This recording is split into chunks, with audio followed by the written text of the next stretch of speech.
Hello student, educational RBMACS में आपका फिर से स्वागत है।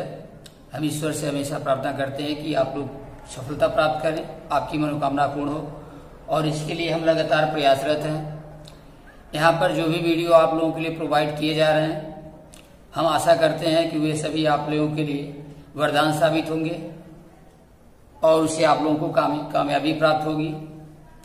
और इसलिए यदि ये सभी वीडियो आप लोगों को पसंद आते हैं तो आप सभी लोग इसे अपने भाइयों, बहनों और साथ ही अपने दोस्तों में भी शेयर कीजिए, ताकि अधिक से अधिक लोग इस वीडियो का लाभ प्राप्त कर सकें। और साथ ही इसे शेयर करने के साथ साथ आप लोग इसे लाइक भी कीजिए, सब्सक्राइब भी कीजिए, ताकि हमारे द्वारा बनाए गए जो वीडियो है इसका नोटिफिकेशन सबसे पहले आप लोगों को प्राप्त हो सके। तो अब हम लोग समय को ध्यान में रखते हुए आगे पुनः अपने विषय पर चर्चा करते हैं। नेक्स्ट यह क्वेश्चन नंबर 5 है। क्वेश्चन नंबर 5 में देखिए क्या दिया है। दिया है इसमें कि व्यास 12 सेंटीमीटर और ऊंचाई 15 सेंटीमीटर वाले एक लंबवृत्तीय बेलन के आकार का बर्तन आइसक्रीम से पूरा भरा हुआ है। देखिए इसमें दिया है कि एक लंबवृत्तीय बेलन दिया है जिसका व्यास दिया 12 सेंटीमीटर और ऊंचाई दिया 15 सेंटीमीटर, और यह बर्तन पूर्ण रूप से आइसक्रीम से भरा हुआ है। इस आइसक्रीम को अब क्या किया जाता है कि ऊंचाई 12 सेंटीमीटर और व्यास 6 सेंटीमीटर वाले शंकुओं में भरा जाना है, जिसका ऊपरी सिरा अर्ध गोलाकार होगा। तो उन शंकुओं की संख्या ज्ञात कीजिए जो इस आइसक्रीम से भरे जा सकते हैं। ध्यान से देखिए क्वेश्चन को एक बार हम फिर से पढ़ते हैं। दिया है कि व्यास 12 सेंटीमीटर और ऊंचाई 15 सेंटीमीटर वाले एक लंबवृत्तीय बेलन के आकार का बर्तन आइसक्रीम से पूरा भरा हुआ है। इस आइसक्रीम की ऊंचाई 12 सेंटीमीटर और व्यास इस आइसक्रीम को ऊंचाई 12 सेंटीमीटर और व्यास 6 सेंटीमीटर वाले शंकुओं से भरा जाना है, जिसका ऊपरी सिरा अर्धगोलाकार होगा। उन शंकुओं की संख्या ज्ञात कीजिए जो इस आइसक्रीम से भरे जा सकते हैं। तो चलिए इसका सलूशन हम बता रहे हैं, सभी लोग ध्यान से देखें। क्वेश्चन को देखें कि क्वेश्चन नंबर 5 है 13.3 का।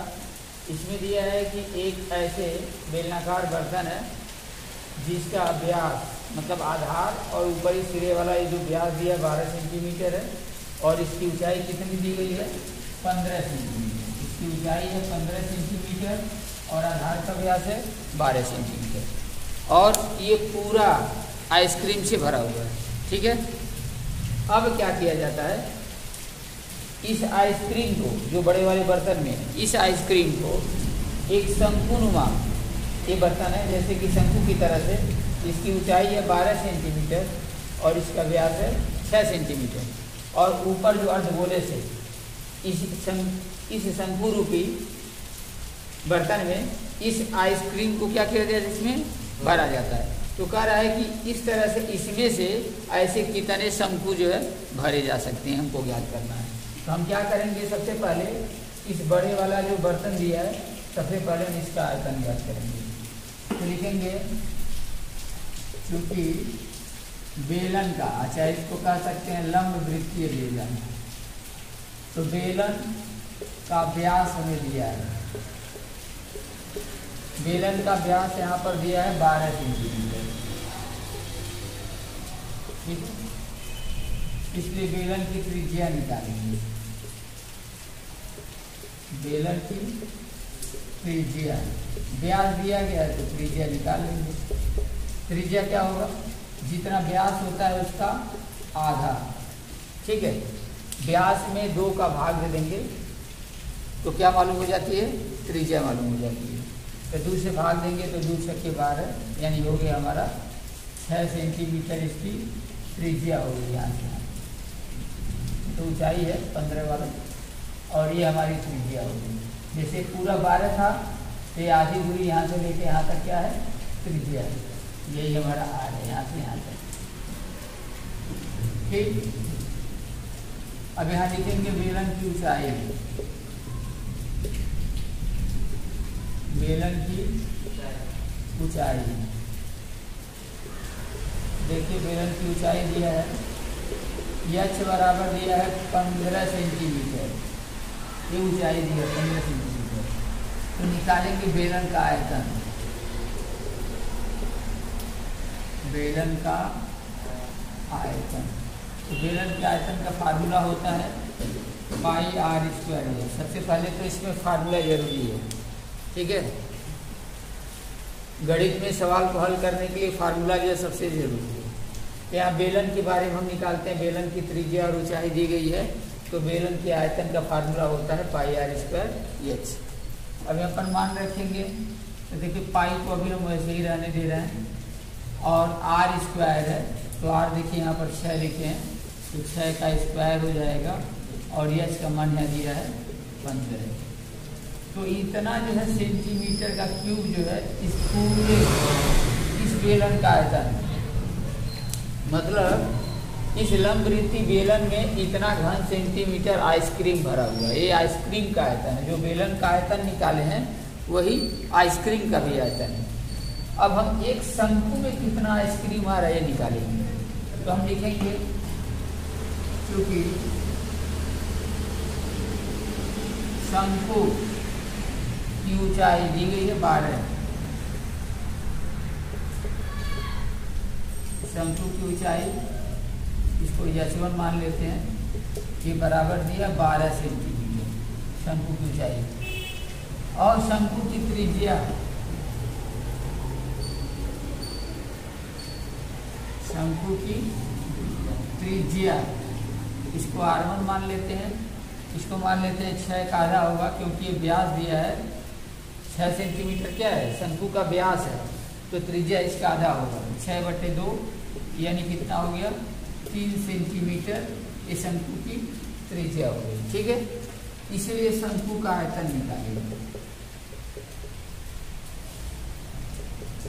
शंकु का आयतन, तो देखो बेलन का आयतन होता है पाई आर स्क्वायर, और शंकु का आयतन होता है 1/3 पाई आर स्क्वायर, जिसका 1/3 भाग 1/3 पाई आर स्क्वायर। तो यहाँ पर आर की जगह पर r1 का स्क्वायर, और एच का मतलब है h1, ठीक है। अब इसे मान रख देंगे तो क्या होगा 1/3 पाई, r1 की जगह पर रखेंगे 3, यहाँ हो जाएगा 3 का स्क्वायर, h1 की जगह पर रखेंगे 12 गुणे 12, यहाँ 3 से कटा देंगे, 3 चौक के 12 हो जाएगा, अर्थात यहाँ पर मान निकालेंगे अगर, यहाँ पाई गुणे 3 का वर्ग होता है 9 और गुणे 4, इतना घन सेंटीमीटर ये हम निकाल दिए हैं शंकु का आयतन। ये शंकु का आयतन, नीचे वाले भाग का केवल आयतन निकाले। अब इसमें शंकु में जो आइसक्रीम भरा जाता है ये पूरा ऊपर भी आधा दूर, यानी अर्धवृत्ताकार अर्धगोलाकार रूप में भरा जाता है।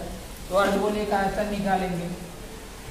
तो अर्धगोले की एक गोला है, गोले की त्रिज्या भी 3 सेंटीमीटर होगी, जितना शंकु की त्रिज्या है वही अर्धगोले की भी त्रिज्या होगी। इसलिए यहाँ लिखेंगे अर्धगोले का आयतन।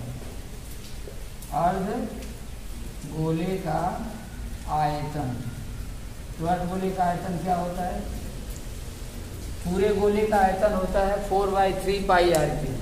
पूरा अगर कोई गोला होगा तो पूरा गोले का आयतन होता है 4/3 पाई आर क्यूब, और अर्धगोले का आयतन होगा 2/3 pi r cube, 2/3 pi r cube. ये हो गया हमारा अर्धगोले का आयतन। अब इसमें मान रखेंगे तो 2/3, अब पाई को पाई रहने देंगे, और आर की जगह पर मान रखेंगे तो ही त्रिज्या, गोले की भी त्रिज्या ही r1 की त्रिज्या के बराबर होगी। तो क्या होगा 3/3, ठीक है। अब यहाँ पर मान रखेंगे 2/3 पाई, और 3/3 का मतलब होता है 27, 3 गुणे 3 गुणे 3, 3 त्रिक का 9 त्रिक 27, 1 3 से इसको घटा देंगे तो 3 9 27, 9 बार में कट जाएगा, ये हो गया 2 9 18 पाई, ये सेंटीमीटर का क्यूब। ये आ गया अर्धगोले का आयतन। तो ये जो हमारा शंकु है, इस शंकु में ऊपर वाला जो अर्धगोला है इसका आयतन आया 18 पाई, और नीचे वाले शंकु का आयतन ये निकाले 9 चौक 36 पाई, ठीक है। अब क्या करेंगे, यहाँ पर लिखेंगे इसलिए शंकु में, जैसे शंकु दिया गया है, शंकु में आइसक्रीम का आयतन, आइसक्रीम का आयतन निकालेंगे। तो शंकु में आइसक्रीम का आयतन कितना हो जाएगा? आइसक्रीम का आयतन निकालेंगे तो शंकु का आयतन और प्लस अर्धगोले का आयतन दोनों को जोड़ देंगे। जितना ये शंकु का आयतन आया है 9 चौक 36 पाई और यहाँ पर अर्धगोले का आयतन आया है 18 पाई, दोनों को जोड़ दो इसको तो कितना हो जाएगा? 36 पाई और प्लस 18 पाई, यानी दोनों जोड़ दोगे तो हो जाएगा 54 पाई। आया समझ में? यहाँ पर हमारा ये 36 पाई हो गया हमारा, और ये कितना है? 18 पाई, दोनों को जोड़ देंगे। अब पूछा है कि इस बेलनाकार आकृति में से ऐसे कितने शंकु भरे जा सकते हैं, तो लिखेंगे इसलिए कुल शंकुओं की संख्या, कुल शंकु की संख्या, या लिख सकते हैं कुल भरे जा सकने वाले शंकु की संख्या। तो संख्या निकालेंगे क्या करेंगे? इसका जो पूरा आयतन दिया है, इसका इस पूरे आयतन में से एक शंकु के आयतन से भाग दे देंगे। तो पूरा आयतन देखो यहाँ पर दिया है बेलन का, पाई गुणे, यहाँ बेलन का आयतन दिया है 6 का वर्ग, 6 का वर्ग होता है 36 और गुणे 15, ये पूरे बेलन का आयतन है। इसमें भाग देंगे हम शंकु में है आइसक्रीम का आयतन, मतलब एक शंकु में कितना आइसक्रीम आता है इसे डिवाइड कर देंगे। यहाँ कितना है? 54 पाई, 54 से यहाँ भाग दे देंगे पाई, और यहाँ पाई पाई अपने आप कैंसिल हो जाएगा, 9 से कटा देंगे, 9 छक 54 और 9 चौके 36 कट गया हमारा। और 3 से कटा दे, 3 दूनी 6, 3 पचे 15, ये भी कट गया। फिर 2 से कटा दे, 2 दूनी 4, तो बचा है 2 गुणे 5, यानी 10 जो है आइसक्रीम के किसी तरह से शंकु के आकार के आइसक्रीम कुल जो भरे जा सकते हैं। यही हमारा आंसर। आया समझ में क्या किया गया है? सबसे पहले क्या करेंगे? सबसे पहले इस बेलन का आयतन निकालेंगे, क्योंकि दिया है कि बेलन का व्यास है 12, ऊंचाई दिया है 15, तो बेलन के व्यास और ऊंचाई से सबसे पहले क्या करेंगे? पूरा इस बेलन का आयतन निकालेंगे। बेलन का आयतन निकालेंगे तो हमको मालूम हो जाएगा कि कितना जो है इस बेलन में आइसक्रीम भरा हुआ है। अब इसी बेलन से ऐसे छोटे छोटे शंकु के रूप में आइसक्रीम भरा जाता है, तो एक शंकु का आयतन निकालेंगे, तो शंकु का आयतन और धन इसके ऊपर जो अर्धगोला है, इन दोनों का आयतन निकाल के जोड़ देंगे। ठीक है, तो मालूम हो जाएगा एक शंकु में कितना आइसक्रीम आएगा। अब कुल शंकु की संख्या बतानी है, तो पूरे बेलन के आयतन में से हम एक शंकु के आयतन से भाग देंगे, तो जितना आएगा वही हमारा कुल शंकु की संख्या ज्ञात हो जाएगी। आगे समझ में? क्वेश्चन नंबर 6 को ध्यान से देखें। इसमें दिया गया है बीमाओं 5.5 गुणे 10 गुणे 3.5 सेंटीमीटर वाला एक घना बनाने के लिए 1.75 सेंटीमीटर व्यास और 2 mm यानी मिलीमीटर मोटाई वाले कितने चांदी के सिक्कों को पिघलाना पड़ेगा। इसमें दे रहा है कि एक घनाभ है, उनको बनाना है जिसका यह माप दिया है। घनाभ की माप है 5.5 गुणे 10 गुणे 3.5, मतलब एक घनाभ की बीमारी दी गई है, लंबाई चौड़ाई और ऊंचाई तीनों दिया गया है। इस घनाभ को बनाने के लिए 1.75 सेंटीमीटर व्यास और 2 मिलीमीटर मोटाई वाले कितने चांदी के सिक्कों को पिघलाना पड़ेगा। तो आइए इसका सलूशन हम लोग देखते हैं, ध्यान से देखें। यहाँ देखिए क्वेश्चन नंबर 6 में दिया है कि एक घनाभ है जिसकी माप है 5.5 गुणे 10 गुणे 3.5। ठीक है, इस घनाभ को बनाना है, किससे बनाना है? सिक्कों से निर्मित करना है। ठीक है, और एक सिक्के का व्यास दिया है 1.75 सेंटीमीटर और इसकी मोटाई दी गई है 2 mm दी गई है। ठीक है, तो हम क्या करेंगे? सबसे पहले हम घनाभ का आयतन निकाल लेते हैं। अब घनाभ की माप दिया है, घनाभ की माप कहने का मतलब है कि घनाभ की लंबाई L बराबर दिया है, जैसे सबसे अधिक उसमें देखिए 10 है, 10 सेंटीमीटर घनाभ की चौड़ाई दी गई है, घनाभ की चौड़ाई, इसे b से लिखते हैं, b बराबर है 5.5 सेंटीमीटर, और घनाभ की ऊंचाई दी गई है, घनाभ की ऊंचाई इसे हम h से लिखते हैं, h बराबर है 3.5 सेंटीमीटर। ठीक है, तो क्या दी गई है, घनाभ की लंबाई, चौड़ाई और ऊंचाई तीनों दिया गया है। तो हम क्या करते हैं, पूरे घनाभ का आयतन निकालेंगे। इसलिए यहाँ लिखेंगे घनाभ का आयतन, घनाभ का आयतन। घनाभ के आयतन का फार्मूला होता है LBH, L गुणे B गुणे H, ये घनाभ के आयतन का फार्मूला है।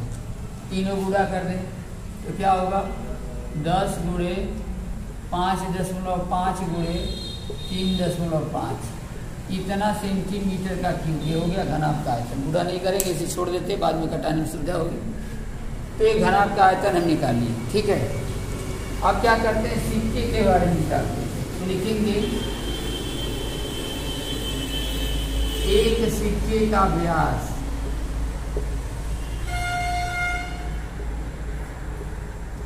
एक सिक्के का व्यास दिया है 1.75 सेंटीमीटर, इसलिए सिक्के की त्रिज्या निकालेंगे। सिक्के की त्रिज्या हम यहाँ पर ज्ञात करेंगे। तो त्रिज्या मान लेते हैं, अगर r हो तो ये हो जाएगा 1.75/2 सेंटीमीटर। एक सिक्के की क्या निकालेंगे, त्रिज्या। और एक सिक्के की मोटाई दी गई है 2 mm, यहाँ पर लिखेंगे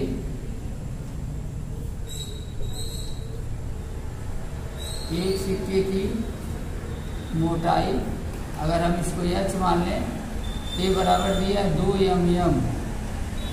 ठीक है, और mm को अगर सेंटीमीटर बनाएंगे, इसमें mm कहने का मतलब क्या है, मिलीमीटर है, और मिलीमीटर से सेंटीमीटर बनाने के लिए 10 का भाग देंगे, एक अंक के पीछे हो जाएगा, ये होगा 0.2 सेंटीमीटर। ये सेंटीमीटर हम इसको बना लेंगे। सिक्के की मोटाई दिया गया 2 mm, इसको सेंटीमीटर में बनाएंगे तो 0.2 हमारा हो जाएगा। इसलिए एक सिक्के का आयतन निकालें, एक सिक्के का आयतन। देखो सिक्का कैसा है, बेलनाकार है, और बेलन का आयतन होता है πr²h, ये फार्मूला। तो पाई का मान यहाँ पर लेंगे, देखो 22/7 गुणे r², r यहाँ पर 1.75/2, 1.75/2 गुणे 1.75/2। क्यों 2 बार लिखे, क्योंकि r² है, r 2 बार है, और h की जगह पर लिखेंगे 0.2। ये हो गया सेंटीमीटर का क्यूब, ये हो गया एक सिक्के का आयतन। ठीक है, यहाँ देखिए हम क्या किए, पूरे घनाभ का आयतन निकाले हैं, और यहाँ हम क्या किए, एक सिक्के का आयतन निकाले हैं। आगे बस सुनिए, यहाँ पर जो हम निकाले हैं, एक घनाभ का आयतन निकाले हैं, और यहाँ पर एक सिक्के का आयतन निकाले हैं। अब हमको बताना है कुल सिक्कों की संख्या, इसलिए यहाँ पर लिखेंगे कुल सिक्कों की संख्या। क्यों पूछ रहा है, पूछ रहा है मतलब इस घनाभ को बनाने में ऐसे कुल कितने सिक्के चाहिए, तो पूरे घनाभ के आयतन में एक सिक्के के आयतन से भाग दे देंगे। यहाँ क्या होगा, यहाँ उतार लेंगे पहले 10 गुणे 5.5 गुणे 3.5 बटे। ठीक है, अब नीचे ये वाला आएगा, ये आएगा 22/7, तो 7 देखो ऊपर चला जाएगा। यहाँ पर गुणे 1.75/2, तो बटे 2 ऊपर चला जाएगा। फिर आएगा 1.75/2, 1.75 नीचे रहेगा, 2 ऊपर चला जाएगा। ये 0.2 है तो ये नीचे आ जाएगा। ठीक है, बस यही मान हमको अब कटा करके निकालना है। देखें कैसे इसको कटाएंगे, तो यहाँ पर देखिए कैसे कटाएंगे हम। सबसे पहले दशमलव देखें यहाँ दशमलव के बाद एक अंक है, यहाँ भी दशमलव के बाद एक अंक है। ठीक है, पहले हम दशमलव को ही गायब कर देते हैं। दशमलव को कैसे गायब करेंगे, ध्यान से देखें। दशमलव को हटाने के लिए क्या करेंगे, 10 गुणे, यहाँ देखें यहाँ बटे हम सबका लिख देते हैं पर। आगे समझ में, यहाँ 10 के नीचे क्या करते हैं, यहाँ देखिए फिर से जगह बना लें, ये बटे हम यहाँ लिख देते हैं। ठीक, अब 10 लिख दिए गुणे 5.5 का मतलब होता है कि 55/10। 5.5 का मतलब होता है 55/10। दशमलव हटा दिए, दशमलव के एक लिख दिए, दशमलव के बाद जितना अंक रहता है उतना 0 बढ़ा देंगे, बस दशमलव गायब। अब यहाँ देखो 3.5 को हटाते हैं, तो इसको हटाओगे तो क्या होगा, 35/10, क्योंकि दशमलव के बाद इसमें भी एक अंक है ना, तो 10 यहाँ भी हो जाएगा। ये 7 है, ऐसे उतार लो, 2 को ऐसे उतार लो, और 1 2 और है, 1 2 और है, उसको भी उतार लें। ठीक है, ये दोनों उतार लिए। अब यहाँ देखो नीचे 22 है, तो 22 को लिख देते हैं गुणे 22, और फिर यहाँ 1.75 है, तो यहाँ भी दशमलव जब हटा देंगे तो हो जाएगा, दशमलव हटाएंगे तो हो जाएगा 175। ठीक है, और दशमलव के बाद 2 अंक है, तो यहाँ 100 से गुणा कर देंगे। ठीक है, यहाँ ऊपर हो जाएगा। यहाँ भी 1.75 है, जिसको भी लिख देंगे 175/100। यहाँ दशमलव 2 है, तो इसको हम लिख सकते हैं 2/10, क्योंकि दशमलव के बाद एक अंक है तो 1 0 ऊपर बढ़ा देंगे। देख ले ध्यान से क्या क्या किए हैं, पहले यही समझना है। 10 लिख दिए हैं, 5.5 को लिख दिए हैं 55/10, 3.5 को लिख दिए हैं 35/10, और यहाँ 7 2 को उतार दिए। ठीक है, अब 22 को उतार दिए, 1.75 को लिख दिए 175/100, क्योंकि दशमलव के बाद में 2 अंक है तो 2 0 लगेगा। यहाँ भी 1.75 है तो 175/100, और दशमलव 2 का मतलब है दशमलव के बाद एक अंक है तो 1 0 बढ़ाएंगे तो 2/10। अब इसी का मान हमको बताना है, काट के छोटा कर लेना है। देखिए सबसे पहले तो हम शून्य वाला गायब कर देते हैं। ये 10 से ये 10 हमारा हट गया, खत्म हो गया। ठीक है, और इस 10 से ये वाला हम 10 गायब कर देते हैं, 10 वाला गायब हो गया। अब संख्या को कटाना है। देखिए तो देखो 11 से कटाएंगे अगर, तो 11 दूना होता है 22, 11 दूनी 22 होता है। और 11 से 55 को कटाएंगे तो 11 5 55, 5 बार में कट गया हमारा। ठीक है, अब आगे 35 वाले को इससे काटेंगे। देखो 35 5 175 होता है, 35 में 5 का गुणा करेंगे, 5 5 25, 5 या 15 2 70, देखो 175 आ गया। तो 35 से इस 175 को कितनी बार में कटा दिए, 5 बार। 35 5 175 कट गया ना, ये भी हमारा कट गया। और कहीं देखे संख्या, अब यहाँ भी देखो ऊपर, यहाँ 5 है, यहाँ 7 है, तो 5 7 35, तो 5 से और 7 को 5 7 35 कटा देंगे। अब 35 5 175, यहाँ भी हम 5 बार में कटा देंगे, दोनों को कटा दिए। 5 7 35, यहाँ 5 बार में कटा दिए, 35 5 175, ये भी हमारा कट गया। अब आगे देखो क्या करते हैं, 5 दूनी 10, ये 2 और 5 हुआ 10। ठीक है, आज 2 5 कितना हुआ 10, 10 हमें 100, 100 से यहाँ 100 गायब कर देते हैं, कट गया। 100 से 100 को कटा देते हैं, यानी यहाँ 100 भी हमारा खत्म हो गया, क्योंकि नीचे 100 ही आया था। 2 5 10, 2 5 10, तो 10 हमें 100, 100 से 100 को हम क्या कर दिए, कैंसिल कर दिए। अब कितना बचा है यही हमको देखना है। देखिए कितना बचा है, यहाँ तो संख्या कुछ बचा नहीं है, 2 बचा है, 2 दूनी 4, और 4 में 100 का गुणा करेंगे तो हो जाएगा 400। तो कुल कितने सिक्के होंगे, 400। देख लेंगे आंसर आया। तो देखिए इसमें क्या किए, सबसे पहले हम घनाभ का आयतन निकालेंगे, उसके बाद एक सिक्के का आयतन निकालेंगे, और पूरे घनाभ के आयतन में हम एक सिक्के के आयतन से भाग दे देंगे, तो जितना बचेगा वो सिक्के की संख्या हम ज्ञात कर लेंगे।